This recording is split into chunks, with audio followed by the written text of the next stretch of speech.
Hey guys, welcome back in my new blog. और ये blog मेरा काफ़ी लेट आ रहा है। इसका रीज़न था कि मेरी तबीयत ख़राब हो गई थी और इस ब्लॉग को बनाते टाइम उसी दिन मेरी तबीयत बहुत ज़्यादा ख़राब हो गई थी। आज हमारी दिल्ली में वोट पड़ रहे थे तो घर में हस्बैंड भी थे, हम छुट्टी थी उनकी। तो फिर यहाँ पर मैंने बनाने के लिए बड़े रख दिए थे रात में, तो फिर दाल भिगो दी थी तो उसके बनने की तैयारी करी। और ये सुबह उठ के नहा धो के लेटे थे तो मैंने इनसे बोला आज मैं नाश्ते में यही बनाऊंगी। तो यहाँ पर मुझे सुबह सुबह ही ठंड लगनी शुरू हो गई थी तो फटाफट मैंने बस इसको करने लगी तैयारी बनाने की। तो साथ में ही बनने के लिए मैंने चाय भी रख दी थी कि सुबह के टाइम में नाश्ते में ही खा लेंगे। मगर मेरी कंडीशन ऐसी थी कि मैं किचन में खड़ी नहीं हो पा रही थी। फिर भी मैंने धीरे धीरे कोशिश करते हुए मैंने कहा जिस चीज़ की मैंने तैयारी करी है उस काम को पूरा कर दूँ।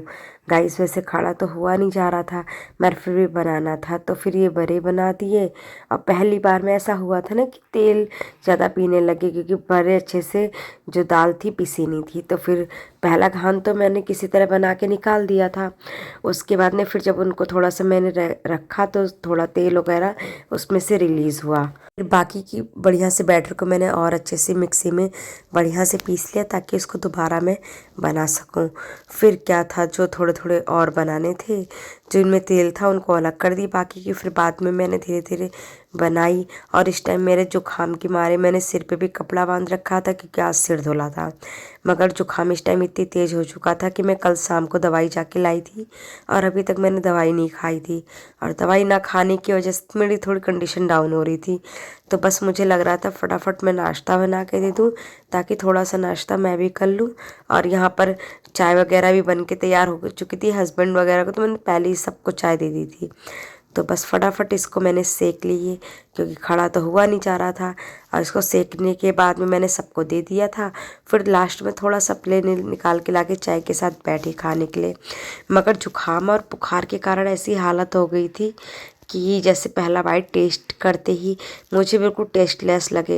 ये समझ लो दवाई के कारण इनका टेस्ट ऐसा लग रहा है बिल्कुल कड़वे हो गए हों।